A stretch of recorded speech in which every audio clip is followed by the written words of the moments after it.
के विधायक अबू आजमी विधानसभा से सस्पेंड किए गए। विधानसभा परिसर में आने पर भी पाबंदी लगाई गई है। औरंगजेब वाले विवाद को लेकर के लगातार मुश्किलों में घिरे हुए हैं अबू आजमी। कल विधानसभा के बाहर शिंदे गुट के जो विधायक हैं उन्होंने उनके पोस्टर को पैरों तले रौंदा भी था। और अब देखिए बड़ी खबर यह कि विधानसभा परिसर में आने के पर उनके पाबंदी लगा दी गई है। हालांकि उन्होंने अपना बयान वापस लिया था, माफी भी मांगी थी, लेकिन आप देखिए कि बड़ी जानकारी जो इस वक्त मिल रही है, बड़े एक्शन का सामना करना पड़ा है।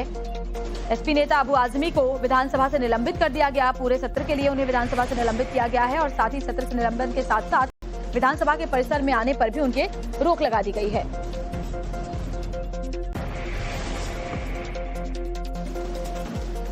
और फोन लाइन पर हमारे सहयोगी राकेश त्रिवेदी जुड़ गए हैं। राकेश, अबू आजमी ने कल माफी भी मांगी थी, अपने बयान को वापस लेने की बात भी कही थी, लेकिन मुश्किलें कम होने का नाम नहीं ले रही है औरंगजेब पर दिए उनके बयान को लेकर।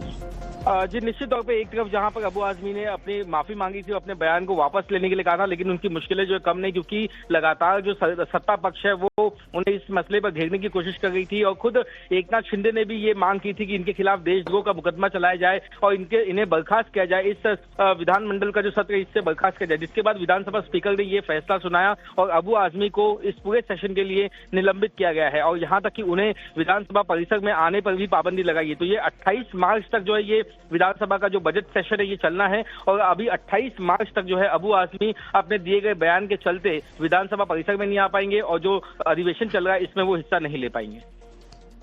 जी बिल्कुल, एक्शन लिया गया है। और राकेश, जरा दर्शकों को इस पूरे विवाद के बारे में भी बताइए, कैसे इस पूरे विवाद की शुरुआत हुई और उसके बाद अब ये इतने बड़े एक्शन के रूप में सामने आई है।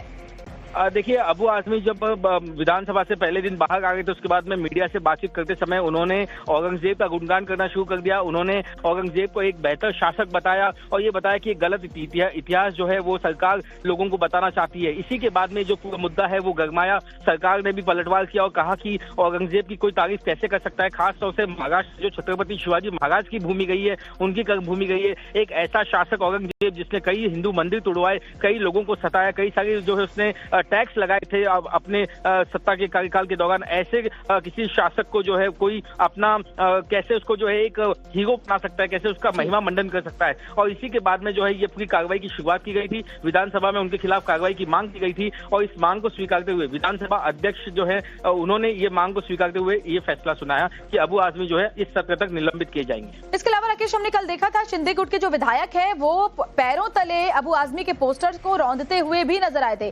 जबरदस्त नाराजगी, जबरदस्त सियासी उबाल देखा जा रहा है इस पूरे विवाद को लेकर। निश्चित तौर पे पूरे महाराष्ट्र की राजनीति में एक बार फिर से जो है औरंगजेब की एंट्री हो गई थी। हमने देखा था कि पिछली बार चुनाव से पहले भी महाराष्ट्र के कई अलग अलग इलाकों में जब भी कोई छत्रपति शिवाजी महाराज की रैली निकलती, कोई जुलूस निकलता तो उस पर हमले होते थे। कई सारे जो लोग हैं वो औरंगजेब की स्टेटस रखते थे। माहौल जो है लॉ एंड ऑर्डर सिचुएशन का बिगड़ गया था। कहीं ना कहीं सरकार का मानना है कि ऐसे जो तत्व है, असामाजिक तत्व है, उन्हें ऐसे ही नेताओं के बयानबाजी से जो है कहीं ना कहीं मदद मिलती है। और यही वजह थी कि कई सारी शिकायतें जो है अलग अलग पुलिस थानों में दर्ज की गई। कुछ FIR जो है वो रजिस्टर की गई अबू आजमी के खिलाफ कि उन्होंने छत्रपति शिवाजी महाराज के जो मानने वाले हैं, जो समर्थक हैं, जो चाहने वाले, उनकी भावनाओं को आहत पहुंचाई है। और ऐसे जो बयान है ये राज्य में जो लॉ एंड ऑर्डर सिचुएशन है उसे बिगाड़ सकते हैं, इनके खिलाफ कार्रवाई की जाए। वहीं दूसरी तरफ छत्रपति शिवाजी महाराज को जो अपना प्रेरणादायक मानते हैं ये सरकार, महाराष्ट्र की सरकार, वही बीजेपी, शिवसेना, NCP ने विधानसभा सत्र के दौरान उनके खिलाफ कार्रवाई की मांग की थी और कहा था कि ये बड़ा अपमान है और इन्हें इसकी सजा होनी चाहिए। बिल्कुल, और एक्शन हुआ भी है। बहुत बहुत शुक्रिया राकेश तमाम जानकारी हम तक पहुंचाने के लिए। और एक बार सुनवा देते हैं दर्शकों को कि अबू आजमी ने पहले कहा क्या था और फिर कैसे अपने बयान पर माफी मांगी थी। मैं एक ही बात बोलूंगा, औरंगजेब के जमाने में भारतवर्ष जो है सोने की चिड़िया था। हमारी सरहद जो है अफगानिस्तान, बर्मा तक बढ़ी हुई थी, समझा आपने। और इसी को देख के अंग्रेज यहाँ आया था। एक इंसाफ पसंद बादशाह था वो। इसको जबरदस्ती के हिंदू मुस्लिम करके नफरत वाला काम नहीं करना चाहिए। नहीं, सब गलत हिस्ट्री दिखाई जा रही है। औरंगजेब रहमतुल्लाह अलैह ने बहुत सारी मंदिरें बनवाई हैं और आप बनारस में जाकर देखेंगे एक बच्ची, पंडित की बच्ची को जब उनका ही एक सिपाही सालार उसके साथ शादी करना चाहता था, उन्होंने उस सिपाही सालार को 2 हाथियों के बीच पैर बांध करके वो मार दिया और उन पंडितों ने उनके लिए एक मस्जिद बना के दिया वहाँ पर। क्या बात करते हैं, गलत हिस्ट्री। तो आप औरंगजेब को क्रूर शासक नहीं मानते हैं? नहीं, मैं नहीं मानता। औरंगजेब क्रूर शासक नहीं? बिल्कुल नहीं, मैं बिल्कुल क्रूर शासक नहीं मानता। औरंगजेब के जमाने में भारतवर्ष जो है सोने की चिड़िया था। हमारी सरहद जो है अफगानिस्तान, बर्मा तक बढ़ी हुई थी, समझा आपने। और इसी को देख कर अंग्रेज यहाँ आया था, एक इंसाफ पसंद बादशाह था वो। इसको जबरदस्ती के हिंदू मुस्लिम करके नफरत वाला काम नहीं करना चाहिए। क्या बात करते हैं, ये गलत हिस्ट्री दिखाई जा रही है। औरंगजेब को क्रूर शासक नहीं मानते हैं? नहीं, मैं नहीं मानता, औरंगजेब क्रूर शासक बिल्कुल नहीं, मैं बिल्कुल क्रूर शासन नहीं मानता। मेरे स्टेटमेंट में इतना बड़ा बवाल क्यों? मैं समझता हूं कि मैं जिंदगी में कभी भी ऐसा कोई स्टेटमेंट, ऐसा कोई दिल की गहराई में कभी बोल ही नहीं सकता हूं। इन महाराज के जो लोगों ने इस महाराष्ट्र में इतने बड़े बड़े काम किए, सारे धर्म के साथ, सारे इंसान के साथ बराबरी किए, इनके खिलाफ मैं बोलूं, मेरी हैसियत बोलने की कभी सोच भी नहीं सकता मैं।